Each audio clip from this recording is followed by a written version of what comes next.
Masarap na overload halo-halo na may sticky rice sa Marilao? Tara, yung mga kanos, alam nyo ba ang nalaman ko? Kami napadpad dito sa kabaan ng M. Villarica Road sa Loma de Gato, Marilao. Malapit lang sa Pure Gold Loma de Gato upang tikman ang Aling Vicky's overload halo-halo. Dito nga pala sila located sa pinipilahan na Pansit Batil Patong ng Vikings. At available din ito pag dito kayo nag-dine in.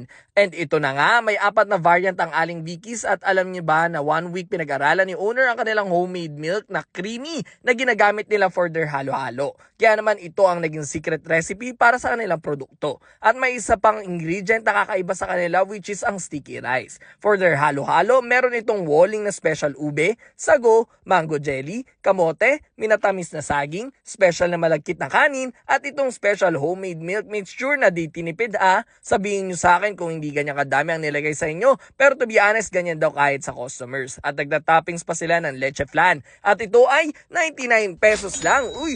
For ube overload, same lang sila ng sangkap ng halo-halo pero mas OA ito sa ube na nilalagay. O kung ube lover ka, perfect sa'yo to. For crema de leche, may walling na caramel, tas may minatamis na saging with special syrup, sago, gulaman, makapuno, nata de coco, and with their special homemade milk at toppings na leche flan at 99 pesos naman ito. At itong bet namin na Mango Heaven for mango lovers sa may caramel walling, mango chunks, sago, mango jelly, makapuno, nata de coco, special homemade milk nila at toppings sa leche flan at 119 pesos lang ito. O diba? Sure akong magugustuhan nyo ito dahil hindi ito tinipid sa gatas at rekado at sulit pa para sa presyo nito. At sa lasa, pasok na pasok sa panlasa ng masa. O nagbabalak ka tikman, makikita nyo sila sa Waze Up at open sila from 8 a.m. to 8:30 p.m. O ano pa hinintay nyo? Tara na sa Aling Vicky's Overload Halo-Halo at sa Vikings. Dito lang yan sa Marilao, Bulacan. Let's go!